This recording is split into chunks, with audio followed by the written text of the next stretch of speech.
Bueno, continuando con lo que estaba previsto dentro de nuestro programa, vamos a continuar con la ponencia del ingeniero Miller Alexis Romero Cárdenas, de Colombia, cuyo título de la ponencia es El sistema de gestión antisoborno ISO 37001 y su aporte al compliance. El ingeniero Romero es socio fundador de la Asociación Iberoamericana de Gestión de Riesgos y Seguros, AIGIRIS. Es ingeniero industrial, máster en sistemas integrados de gestión de la prevención de riesgos laborales, calidad, medio ambiente y responsabilidad social corporativa. Máster en gestión de riesgos, especialistas en administración y gerencia de sistemas de la calidad. Entrenador autorizado certificado del organismo acreditador de competencias profesionales PECB de Canadá.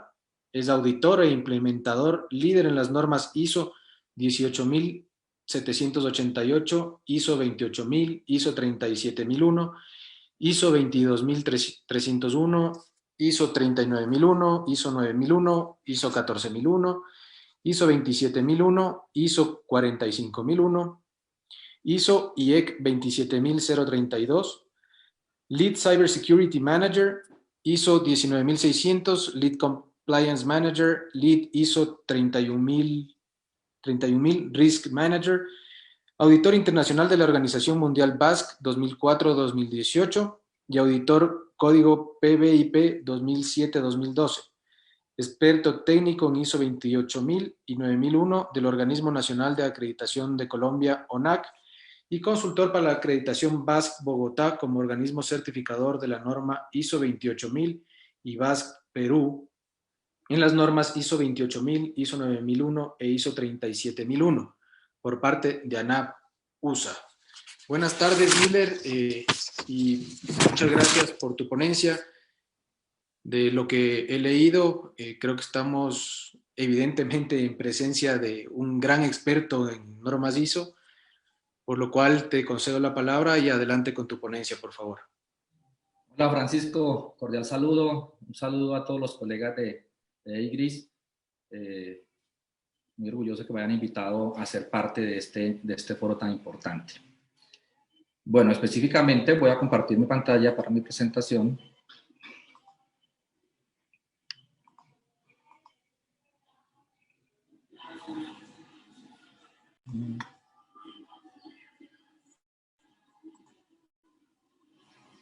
Bueno, muy bien, después de la presentación que nos ha hecho Isabel, específicamente yo lo que vengo a compartirles esta noche es la experiencia que he tenido desde los manejos de sistemas de gestión de varias normas. Mi rol como tal, mi hobby es la administración de normas ISO, y desde el punto de vista del sistema integrado de gestión, desde las normas, o sea que la necesidad que ha existido siempre es la integración de las normas que han ido saliendo o que se han ido adoptando en Latinoamérica. ¿Qué tenemos? Desde que comenzó a hablarse de sistemas integrados de gestión, desde que comenzó a hablarse de la primera posibilidad de integrar el famoso HSQ 9001, 14001 y en esa época 18001 y 45001. Después siguieron llegando una cantidad de normas que las empresas querían adoptar dentro de su figura de sistema integrado de gestión. Entonces nace esa gran necesidad de cómo hago yo para administrar todo esto. Claro, cada vez era mucho más difícil a medida que le iba agregando sistemas de gestión a mi sistema integrado de gestión, lograr esa facilidad en la administración de estos sistemas de gestión. Entonces, en el año 2014, cuando sale la ISO 19600, yo dije, nació la norma que tanto habíamos estado esperando, ¿cierto? Pero esa norma tenía un antecedente, y esa norma, el antecedente era la ISO 31000 del año 2009, de gestión de riesgos. Yo siempre he dicho que la ISO tiene todo planeado, todo fríamente calculado, pensando en esa proyección, pero hubo algo que falló.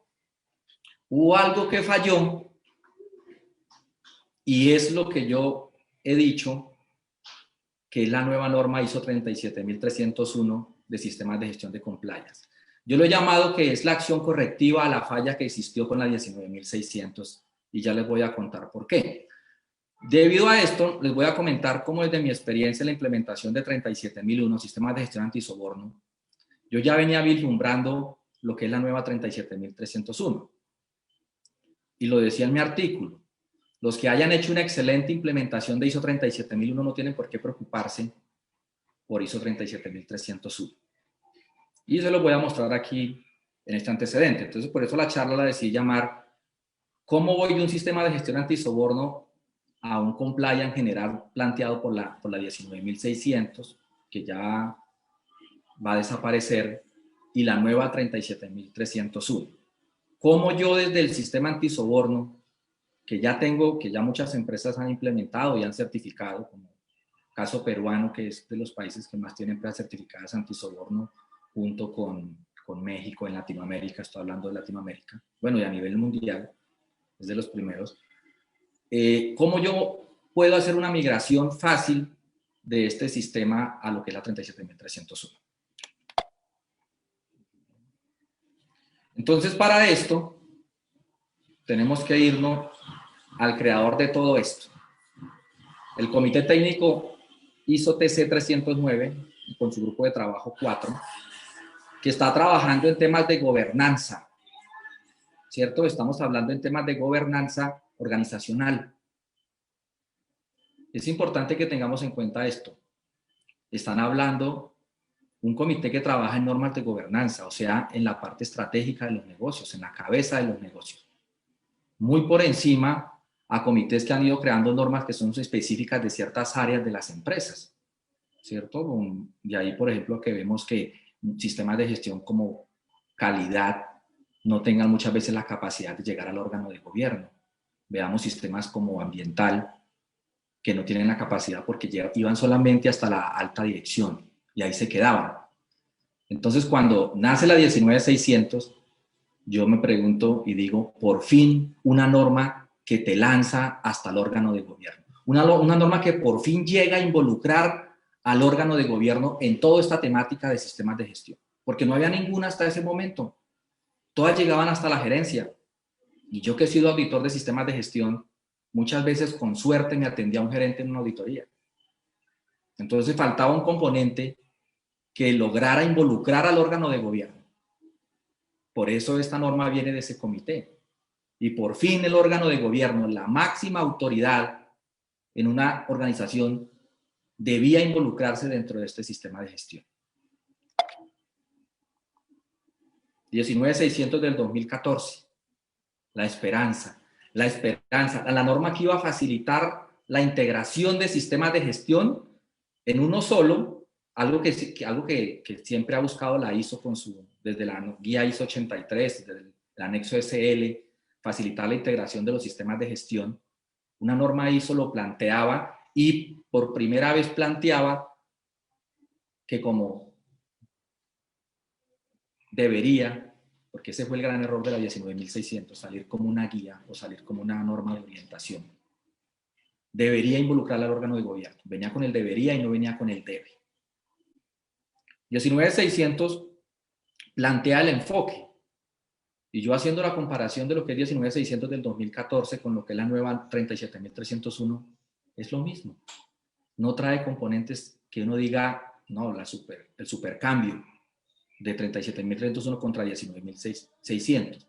Solamente trae unos componentes adicionales que los sacó ¿de dónde? De 37.001, de antisoborno. Entonces, ¿qué hicieron?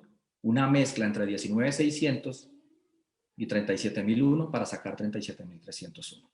Eso realmente fue lo que hicieron. Esta 19.600, les explico un poco por qué yo ponía mi fe en esta norma. Y yo decía, una norma que involucra al órgano de gobierno y que por primera vez te amplía la gestión de riesgos. ISO 31.000 había salido en el 2009 hablando de un enfoque integral de gestión de riesgos. O sea, una norma, un estándar internacional que por primera vez planteaba el escenario de hacer una gestión de riesgos integral para cualquier tipo de riesgo y en cualquier tipo de negocio. Eso no existía antes del 2009. Había muchos métodos, muchos modelos, muchas metodologías, pero con mucho sesgo hacia cierta especificidad, pero no integral. Todo el mundo pedía a gritos una metodología que permitiera integrar la gestión de riesgos en una sola matriz. Yo quiero ver una gestión de riesgos bajo unos mismos pasos para todos mis riesgos. ¿Qué estaban haciendo las empresas hasta ese momento en sistemas de gestión? Haciendo matrices de riesgo específicas por norma ISO que certificaban. En ese momento la 9001 era la más certificada, entonces en ese momento lastimosamente 9001 no exigía gestión de riesgos. ¿Cuáles pedían gestión de riesgo en esa época? Seguridad de la información del año 2005, pero entonces la matriz de riesgos era solamente con el componente de activos de la información y riesgos en seguridad de la información. ¿Cuál otra norma pedía gestión de riesgos? Ambiental. Y hablaba solamente de riesgos en temática ambiental, en impactos ambientales, y luego teníamos a 18001 en ese momento, estoy hablando del año 2007, 2006, 2005, y me pedían SSTI. Hasta ese momento teníamos 3 matrices, muchas veces hechas con metodologías totalmente diferentes y con terminología totalmente diferente. Y llevábamos 3 sistemas. Y comienzan a crecer los sistemas. Ya no eran 3 sistemas, sino que estábamos hablando de 4, 5, 6 sistemas en una sola organización. Eso ameritaba tener 6, 7 matrices con metodologías diferentes. Por eso cuando nace 31.000, nació la solución para todo esto. Y entonces 19600, que viene en el 2014, ya venía con componente del anexo SL del año 2012, que planteaba la integración de los sistemas de gestión ISO y que establecía, después de que la 31.000 nace en el 2009, el anexo SL de la ISO establece que la gestión de riesgos es la base para toda norma ISO, para todo sistema de gestión. Es lógico, ¿no? La definición de riesgo en ISO 31000, efecto de la incertidumbre en los objetivos. Cada norma ISO tiene un objetivo específico e independiente. ¿Cuál es la mejor forma de lograr el cumplimiento de un objetivo de una norma ISO? Haciendo gestión de riesgos. Esa es la lógica. La mejor forma de lograr un objetivo, como un objetivo cualquiera, así sea el objetivo de una norma de un sistema de gestión, es aplicando la gestión de riesgos. El anexo SL involucra la gestión de riesgos en la cláusula número 6 y lo coloca obligatorio para todas las normas. Y esta norma viene con el componente de gestión de riesgos a nivel de compliance. Todo se estaba dando. 31.000, anexo SL, norma de compliance, gestión de riesgos integral. Esta norma planteaba una gestión de riesgos de compliance, o sea, planteaba una gestión de riesgos integral. ¿Por qué la planteaba integral? Porque hablaba de obligaciones de compliance. ¿Qué son las obligaciones de compliance? Requisitos de compliance y compromisos de compliance. ¿Qué quiere decir esto? Por primera vez se estaba hablando de una gestión de riesgos de compliance que se dividía en hacer gestión de riesgos para todos los requisitos que debía cumplir por ley la empresa, indistintamente del sistema de gestión que tuviera la empresa. Esto es de gobernanza, la empresa. Todo lo que debe cumplir por ley la empresa. ¿Qué falla traían los sistemas de gestión individuales? Que cuando yo implementaba calidad, me decían identifique la normativa legal que le aplica en temas de calidad, en temas de ambientales. Estábamos trabajando por partes y no en un enfoque holístico integral. Teníamos esa falla. Y nos decía, ahora tienes que hacer gestión de riesgos en el componente total de lo legal, todo lo que debe cumplir usted por ley, y fuera de eso, en todos los compromisos voluntarios. O sea, todo lo que la empresa había decidido cumplir, que la ley no se lo exigía, pero que era un requisito que la empresa había establecido. Políticas. ¿Qué eran los sistemas de gestión en ese momento para las empresas? ¿Y qué son hoy en día los sistemas de gestión para las empresas? Un compromiso de compliance voluntario. Cuando una empresa decide adoptar un sistema ambiental, un sistema de calidad, un sistema de anticorrupción, antisoborno, un sistema de seguridad para operaciones, un sistema de gestión para operaciones de seguridad privada, son compromisos voluntarios, porque la ley no los obliga. En ciertos países, a pesar de que hay cierta reglamentación que uno fácilmente lee, por ejemplo, en el caso peruano, cuando uno ve la reglamentación que hay sobre la implementación de los modelos de buenas prácticas antisoborno y todo esto, uno fácilmente dice, bueno, aquí se utilizaron como base la 37001, pero no ha existido todavía un país que diga que una ISO es obligatoria por ley. Por eso las normas ISO son voluntarias, Por eso cuando las empresas las adoptan, entran al ser parte del compliance por la parte de compromisos voluntarios. Entonces, ahora sí se van dando cuenta cómo yo podría desde compliance integrar todos mis sistemas de gestión bajo el mismo compliance officer. Mire que es interesante ver cómo la figura del compliance officer ha ido tomando importancia. ¿Qué teníamos nosotros antes de este enfoque de compliance integral? Teníamos a 4 o 5 compliance officers en cada empresa. Yo recuerdo que por esa época yo trabajaba en temas de sistemas de gestión de BACS y había un oficial de cumplimiento BAS. Teníamos un oficial de cumplimiento de SARLAF, de lavado de activos y de terrorismo. Entonces las normas comenzaban a pedir oficial de cumplimiento por cada norma, por cada sistema de gestión. Y muchas veces en las empresas ese compliance officer no era el mismo. Entonces, ¿qué teníamos en las empresas? Sistemas de gestión separados, matrices de riesgo separadas y compliance officer, oficiales de cumplimiento separados. Porque cada oficial de cumplimiento se encargaba de un tema puntual, ya sea normativo o ya sea voluntario desde un sistema de gestión. Había que integrar esto. Entonces el compliance officer plantado por 19600, un solo compliance officer, debería ser responsable de los requisitos legales y de los compromisos voluntarios. En cierta forma, sin que lo ejecutara directamente, debería ser el encargado de vigilar el cumplimiento de los sistemas de gestión que tuviera la empresa, certificados o no certificados. Porque si está certificado o no está certificado, es un compromiso que la empresa decidió adoptar. Hay muchas empresas que han implementado sistemas de gestión solamente como compromiso voluntario y no lo certifican. Simplemente quieren aprovechar la buena práctica y la aplican, pero es un compromiso voluntario. Y como es un compromiso que establece requisitos, son requisitos de cumplimiento, es una obligación de compliance y el compliance officer debe vigilarla. Esa legislación incluiría todo el componente de riesgo legal y el componente penal. Entraría todo el tema, digamos que de la gestión de riesgos legal, ya habría una consecuencia, que la gran diferencia es esa, que cuando yo hago gestión de riesgos bajo el componente penal, que está la 31.022, la 31.000, es la consecuencia. Hay unos riesgos de requisitos legales que tienen consecuencias penales. Hay otros que no. Hay incumplimientos legales que no me llevan a un incumplimiento penal. Hay una consecuencia, pero no es penal, ¿cierto? Esa es la diferencia. Entonces, es mirar simplemente cuáles me llevan a incumplimientos penales y esos son los que normalmente más le interesan a la empresa, porque a ningún órgano del gobierno le interesa terminar en una cárcel o ver que uno de sus funcionarios o que la persona jurídica es demandada bajo un componente penal o tiene que ir a poner la cara a un juzgado, a un juez, bajo un componente penal. Entonces, normalmente, si nosotros miramos de prioridad en un tema de compliance, aquí es donde los gerentes ponen más cuidado o donde más fácil sueltan los recursos para atacar esos riesgos que tienen una consecuencia penal, porque ellos se están viendo directamente afectados. Entonces, ahí no hay que hacer mucha fuerza para que ellos asignen recursos para gestionar esos riesgos, porque ahí es donde dice uno, no, ellos dicen, hay que atacarlo. Tenemos que atacar este riesgo porque imagínate, me voy a la cárcel. Estoy hablando en el argot popular que vemos normalmente en las empresas. Y esas buenas prácticas, que eran todas las normas ISO, entraban por el componente de compromisos voluntarios. ¿Por qué digo yo que falló algo? 19.600 no nació certificable, nació como guía. Entonces, como era una guía, era una buena práctica. Y lastimosamente en Latinoamérica vende la certificación. Vende la certificación. Entonces las empresas no le pusieron mucho cuidado. Conozco empresas multinacionales que sí le pusieron cuidado a este tema. Sí le pusieron cuidado, porque el compliance para ellos era un requisito, un compromiso voluntario desde la gobernanza.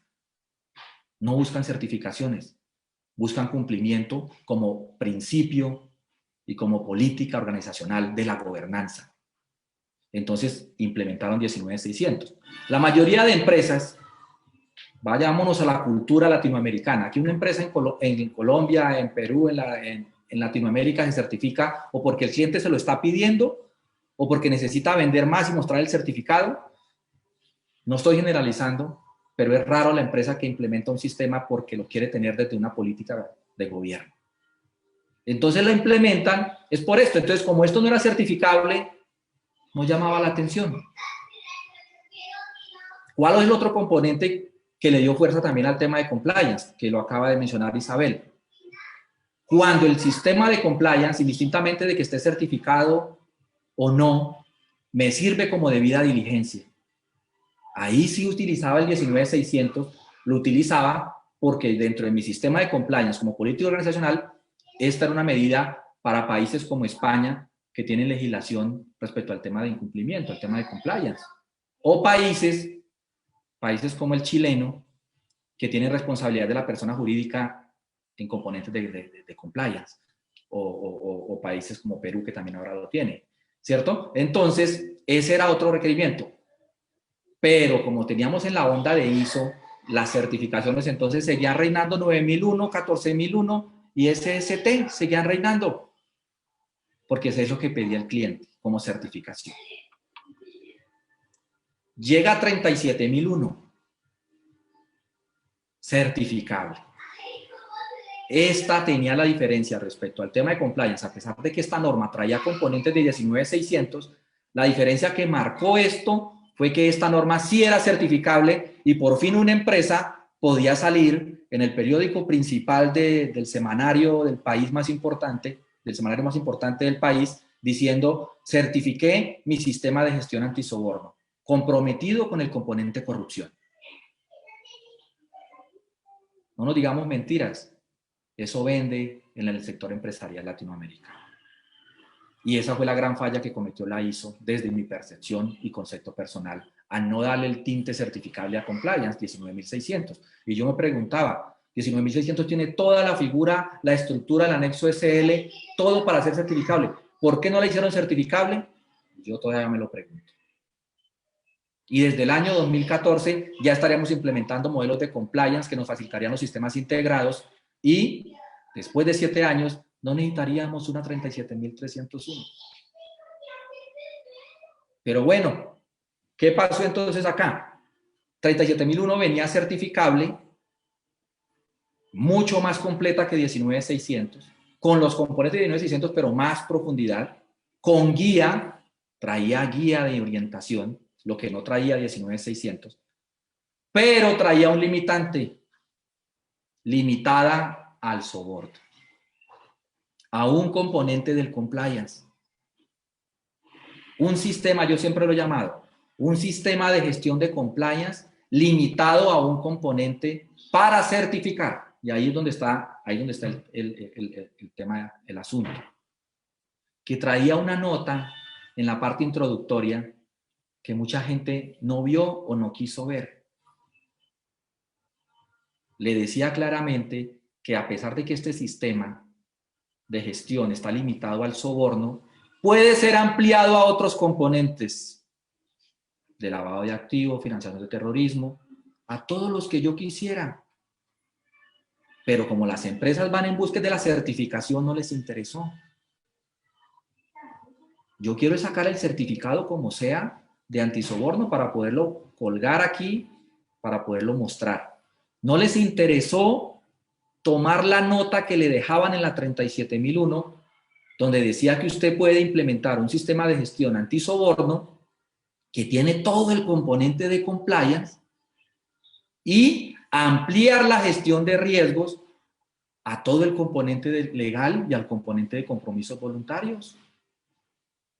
Y yo podía hacer esto, hacerlo, y que después yo llamara, si me interesaba la certificación, llamara al ente certificador y él, dentro del alcance de certificación, tuviese que filtrar los riesgos de la matriz grande de compliance, buscando solamente revisar los de soborno. Soborno entrante, soborno saliente y soborno interno. Así lo hicimos con algunas empresas, pero como le digo, son empresas grandes que no están detrás de una certificación, están detrás de un componente completo de compliance. Se montaba un sistema de compliance y se sacaba una certificación antisoborno. Lógicamente, el alcance de la certificación solamente se limitaba al componente antisoborno y la certificación, el auditor, solamente se limitaba a verificar en el alcance de auditoría lo que se implementó dentro del sistema de compliance en el sistema antisoborno. ¿Qué habría ganado yo con eso? Evitarme el dolor de cabeza de seguir manejando 37001 solito enfocado en soborno y seguir manejando con otros recursos, con otros componentes, lavado de activos, financiación de terrorismo, cohecho transnacional, protección de identificación de información personal, contrabando, todos esos otros componentes que la empresa tenía que darles cumplimiento por requerimiento legal. Entonces yo les decía, bueno, está bien, entonces si no quieren entonces al menos involucrar los compromisos voluntarios, al menos dentro del sistema antisoborno, involucre los componentes legales para que haga una sola gestión y desde el sistema de gestión antisoborno yo le dé a usted un sistema que le saque una certificación que es lo que usted quiere, antisoborno, y fuera de eso le ayude a administrar todo el componente legal que la empresa tiene que cumplir. Un 37.001 recargado, le llamábamos a esto. Muy pocas empresas lo hicieron. Muy pocas empresas leyeron ese parágrafo que decía que yo podía ampliar, porque es que, claro, 37.001 respetaba el concepto que traía 19.600. Un concepto que lo había intentado vender y no había logrado hacerlo, al menos en lo que yo vi en Latinoamérica. Y nadie había querido escuchar ese mensaje. 37.301 ya está en Final Dis, como lo decía Elizabeth. En la experiencia que tengo de normativa ISO, un Final Dis es la norma, ya es la norma definitiva. Realmente si los cambios se dan, es muy remoto que se den cambios. Lo que pasa es que viene un proceso adicional para la publicación. Por eso en el mes de marzo ya tendremos 37.301. Requisitos también, miren. El mismo componente y estructura de la 37.001. El mismo componente. Solamente que esta norma sí viene certificable. Esta norma sí viene certificable. Están resarciéndose. La hacen certificable, pero no se elimina 37.001. Porque todo el mundo podría decir, si van a sacar una norma certificable de compliance, ¿para qué 37.001? Si el 37.001 es parte del compliance. Yo lo veo desde el punto de vista personal, es que las empresas ahora tienen la opción de implementar un sistema de compliance solamente desde el punto de vista de soborno y manejarlo no certificable desde los componentes de compromisos voluntarios y componentes legales no certificable, o decidir si va a certificar la totalidad de su sistema de compliance. Es como ¿cuál quiere? ¿Cuál desea? Lógicamente, un componente certificable de compliance va a ser mucho más fuerte de implementar. Imagínense ustedes nomás lo que va a ser esto, ¿cierto? Un sistema de compliance, que es la visión que yo le planteo a los compliance officer cuando hacemos cursos de esto. Yo les digo, usted ahorita es compliance officer de lavado de activos. Eso es un componente de compliance. Aspire a ser el compliance officer de un sistema de compliance como 37.301. No se limite, abra la mente. Busque ser el compliance officer de todo el sistema de compliance. No el compliance officer, que yo soy el compliance officer de lavado de activos. No se limite. Mire el panorama que le está planteando la figura de compliance ahora, que viene planteada desde 19.600. Ahora, ¿qué pueden hacer las empresas? Implementar un 37.001, llamar a una tercera parte independiente, un organismo de valor de la conformidad, acreditado por un organismo acreditador, ¿cierto? Y decirle que yo tengo un sistema de gestión de cumplimiento. Miren el reto, yo lo veo difícil, la verdad lo veo difícil, no es fácil. La norma no cambió mucho, pero el mensaje de hacerlas certificables sí trae un reto muy interesante. Y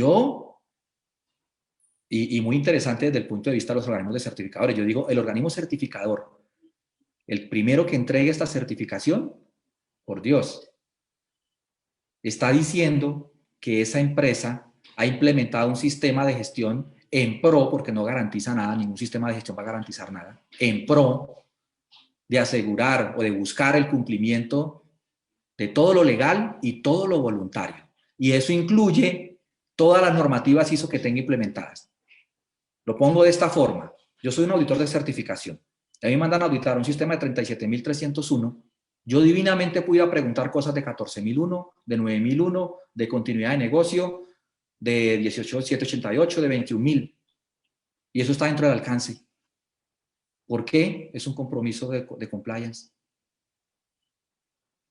Está todo lo legal y están todos los compromisos de compliance. Miren el alcance de la certificación. Miren el alcance del mensaje que voy a mandar. Ya no es solamente soborno. Es todo lo que yo debo cumplir por ley, más los compromisos voluntarios que tiene la empresa. Entonces, lógicamente, la inversión, el compromiso, la administración, de pronto sacarlo, lo saca de primera vez, manténgalo. Mantenga un sistema de estos. Y entonces, a la sombra, al techo del compliance, yo logré integrar por fin mi sistema. Tengo un solo sistema de compliance que incluye todos los ISO que manejo. Por fin se dio la oportunidad. Con el componente de ser certificable, yo sé y lo podría asegurar que va a ser más atractiva que 19.600. Claro, el mensaje que manda una empresa con una certificación de este tipo es el mensaje más completo en gestión de riesgos, en gestión de gobernanza que puede tener una empresa. Es el supersistema de gestión. Ya vamos a ver cómo lo van a auditar los entes de certificación. Ya vamos a ver la competencia que requiere un auditor para hacer una auditoría de certificación de estas. La competencia del equipo auditor, teniendo un alcance tan amplio. Y la razón de que 37 es el que ha estado aquí metido todo el tiempo es que mire que la norma la corrieron a la familia de la 37.001. No eliminamos 37.001, sino que vamos a meterla dentro de la familia de 37.001 para darle esa doble opción a las empresas, por dónde se quiere ir, por 37.001 o por 37.301. Recuerde que desde 37.001 también puede hacer usted en el sistema componentes de compliance, pero no lo vamos a certificar. En 37.301 sí le certificamos esa gestión. Y ahí viene la norma de sistemas de gestión de denuncias. Una norma que nace por la necesidad demostrada por 37.001. Una norma que desde ya planteó que en un sistema, cuando implementamos los 37.001, los sistemas de gestión, lo que más nos costaba es lo del canal de denuncias. El tema de protección del denunciante. La gente no denuncia. Y yo puedo estar seguro que hay muchas empresas certificadas en estos momentos en 37.001 y el canal de denuncia no funciona. No funciona. La gente no denuncia. ¿Por qué no denuncia la gente? Y más en Latinoamérica, por miedo. Porque la legislación no nos protege. ¿Cómo me piden a mí que denuncie? Si yo denuncio, lo primero que hacen es sacarme del trabajo. Si es que no hay consecuencias más graves. Entonces yo me quedo callado. Entonces, países que no tienen legislación, como es el caso latinoamericano, de protección del denunciante, ¿cómo pueden esperar que la gente denuncie, por favor? No va a pasar nunca.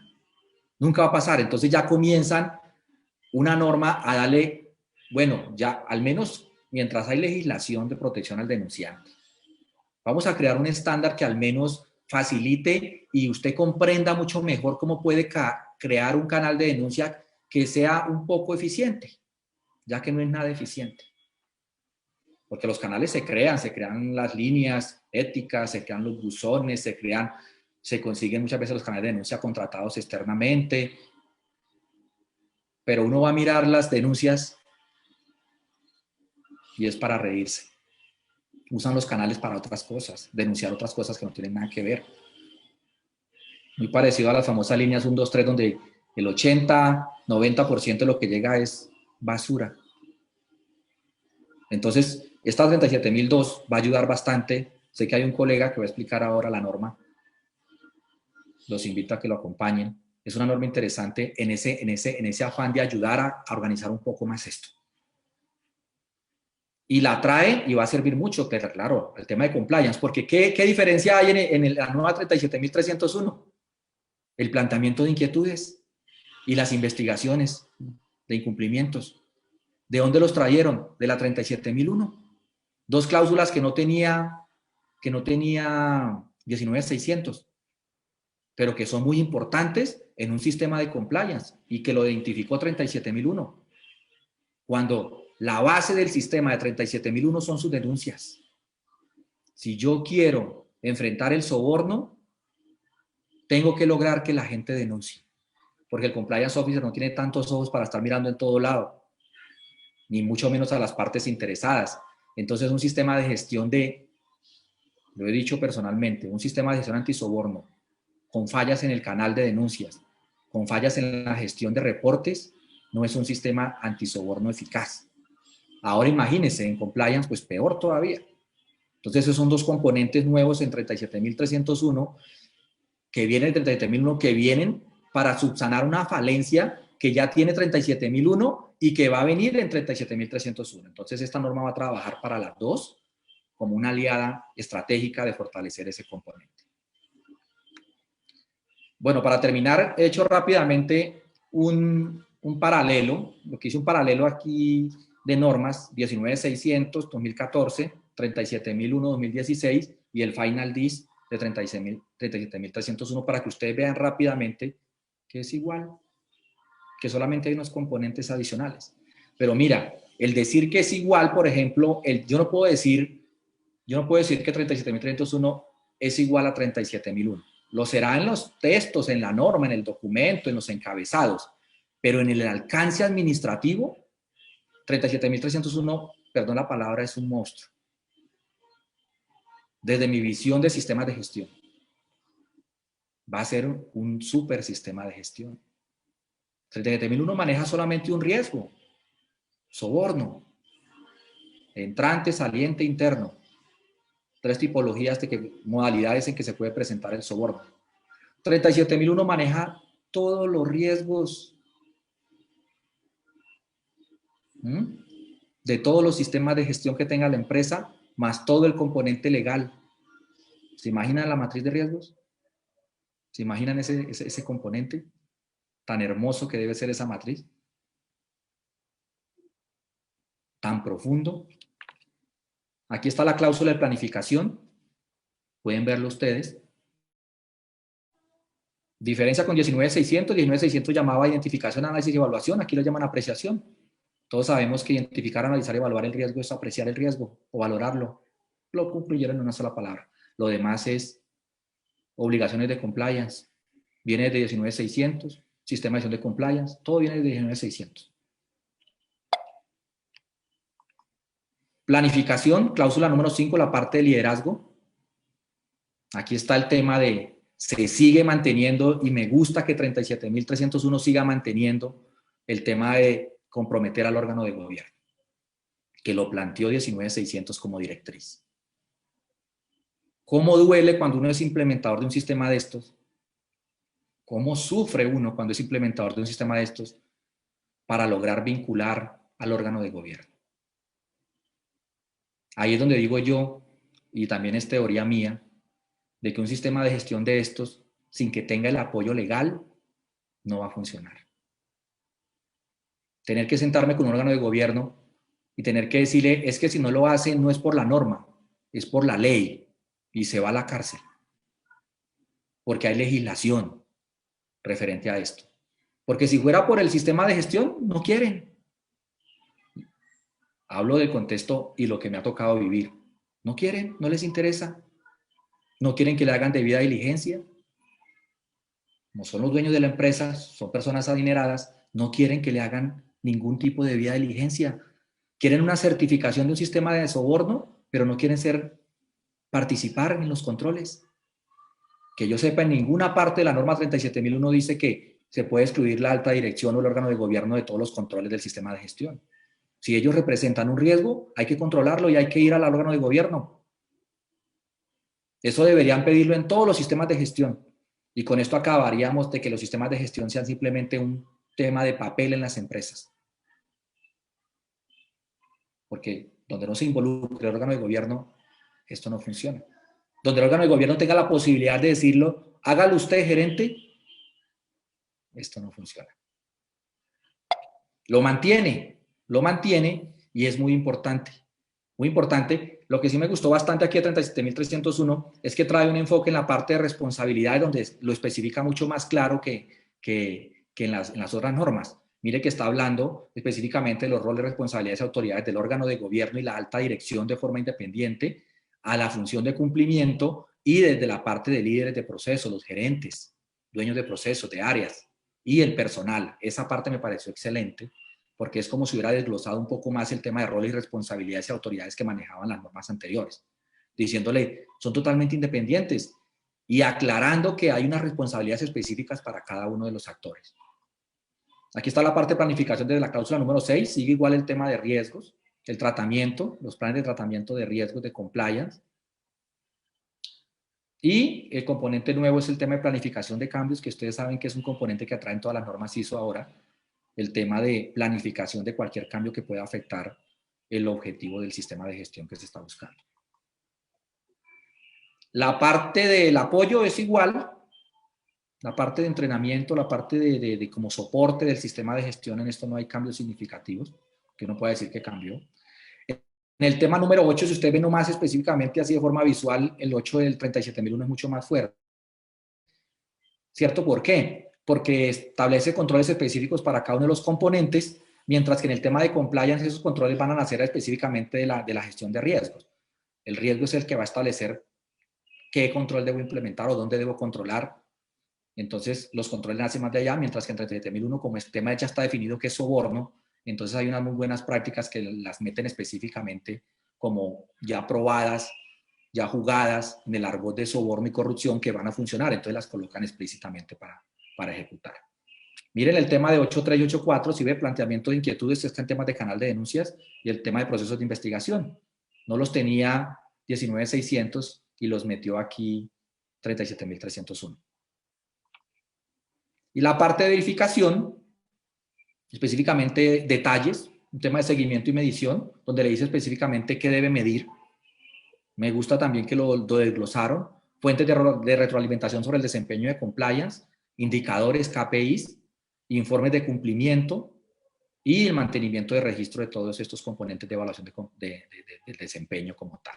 El tema de auditoría interna, que es similar, y se mantiene también el componente, bueno, recuerden que el componente de exigir tres procesos de revisiones lo plantea 37.001. Órgano de gobierno, alta dirección y función de cumplimiento. ¿Cierto? 3 revisiones que son muy importantes. 3 revisiones que plantea y que sigue manteniendo 37.301 por su importancia y estoy totalmente de acuerdo. Esto es parte de involucrar más al órgano de gobierno en estos sistemas de gestión. Y la de mejora, que está igual, solamente vi un cambio en el Final Disk que me llamó la atención. En Compliance 19.600 se hablaba de no conformidades y de incumplimientos y acciones correctivas, no conformidades, incumplimientos y acciones correctivas. Aquí vuelven a hablar solamente de no conformidades, son correctiva siguiendo el estándar de todas las normas ISO. Particularmente estaba acostumbrado y me gustaba y yo pienso que lo sigo manejando. Ningún auditor me tiene que decir por qué yo lo sigo manejando el tema de incumplimiento. Yo podía separar fácilmente lo que era una no conformidad y lo que era un incumplimiento. Entonces el incumplimiento lo limitaba dentro del sistema de gestión de compliance a los incumplimientos legales o de compromisos voluntarios que la empresa había adoptado. Cuando se incumplía un componente legal, un compromiso voluntario, lo identificaba y lo gestionaba como un incumplimiento. Y cuando se incumplía un componente de la norma, 19.600, algo que pide un debe de la norma, en una auditoría interna, en una auditoría que me hicieran y dijeran, la cláusula X de la norma, eso lo llamaba y lo gestionaba como una no conformidad, porque era un incumplimiento del sistema de gestión, no era un incumplimiento de una obligación de compliance. Entonces los administraba de forma independiente y me funcionaba muy bien. Ahora no, me los integraron, no sé cómo voy a hacer ahora, pues yo lo puedo seguir manejando igual y decir que las no conformidades las voy a dividir en 2, unas del sistema de gestión y a las otras que serán incumplimientos de obligaciones de compliance. Bueno, muy bien, no sé, creo que estaba pasando. Muchas gracias por la invitación.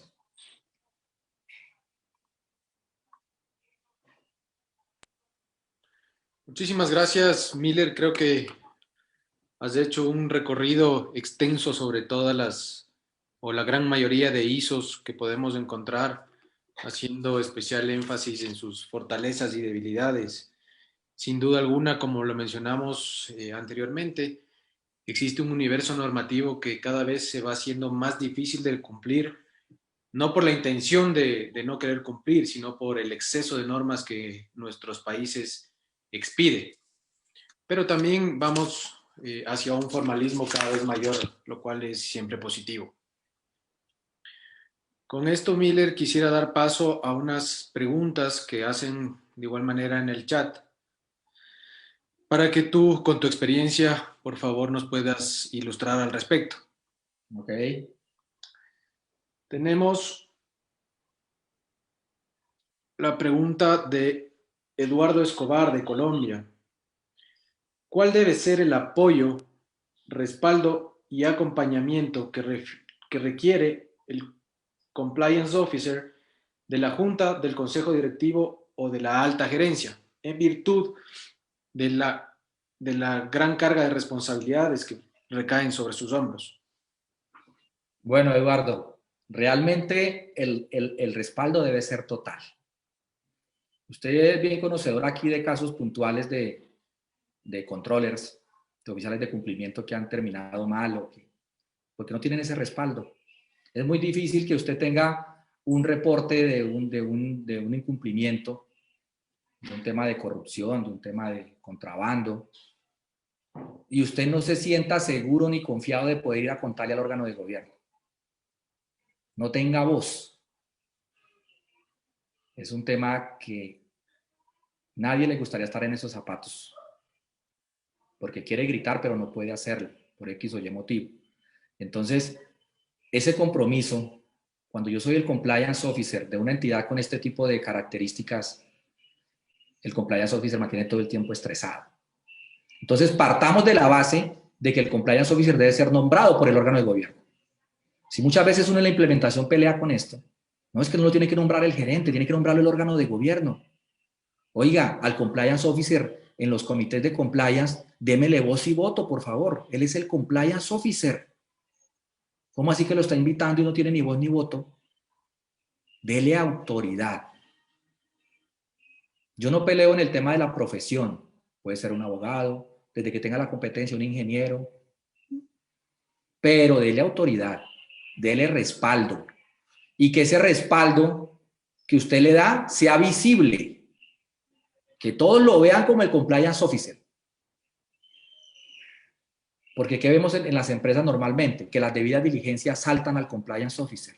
Entonces tenemos al comercial haciendo debida diligencia del cliente y entonces el comercial, como ve que el negocio es rentable, pero el cliente poco confiable, nunca le informa al compliance officer. Y recibe al cliente y pone en riesgo a la empresa y después en un comité terminan llamando al compliance officer cuando ya está el problema grande de que estamos trabajando con un cliente que está metido en problemas de delitos. Entonces, es muy importante, al menos yo lo digo así, y se lo digo a los compliance que estoy formando, les digo, si a mí me van a dar ese cargo, yo exijo. Y exijo compromiso del órgano de gobierno, no de mandos medios, porque es que la responsabilidad es mucha. Y mucho más cuando hay responsabilidad de componente penal, como lo decía Francisco, por temas de omisión. Entonces, si no me respaldan, no voy. Si tengo el respaldo, vamos. Y recuérdese que del componente legal, el órgano de gobierno delega en el compliance officer, pero la responsabilidad no se delega. La responsabilidad sigue siendo del órgano de gobierno.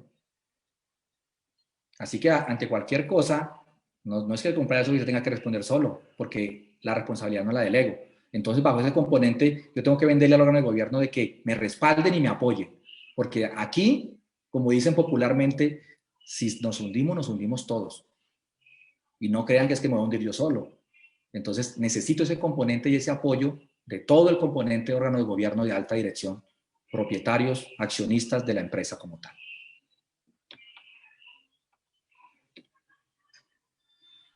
Muchas gracias, Miller.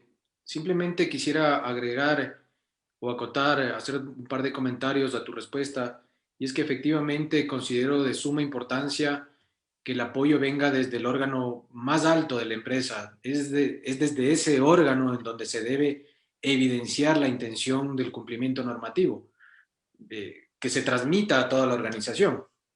Y debajo de él debe estar el compliance officer, que será quien diga a la organización si se está cumpliendo o no con estas directrices. Eso por un lado.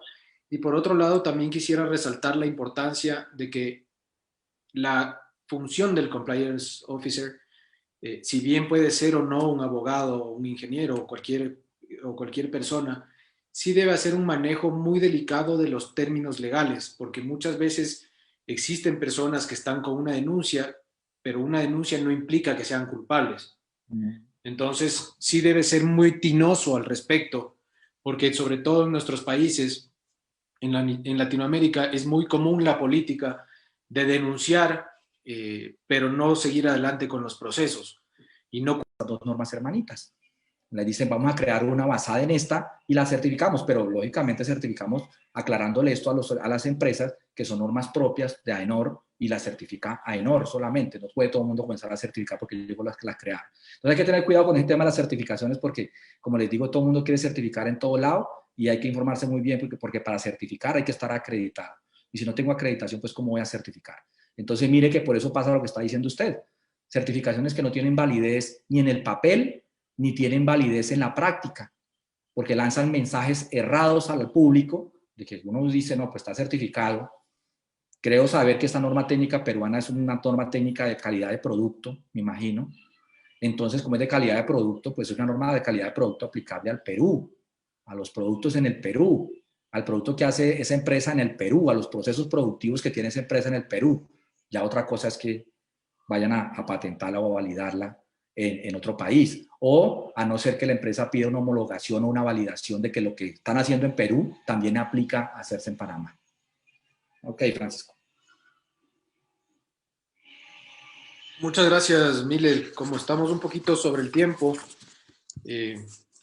no me queda más sino agradecerte tu ponencia con tu gran experiencia en este tipo de normas ISO, agradecerte nuevamente y recordar a los participantes que las preguntas que fueron realizadas y que no alcanzaron a contestarse por cuestiones de tiempo van a ser directamente contestadas al correo electrónico, para lo cual te reenviaremos, Miller, las preguntas que quedaron pendientes.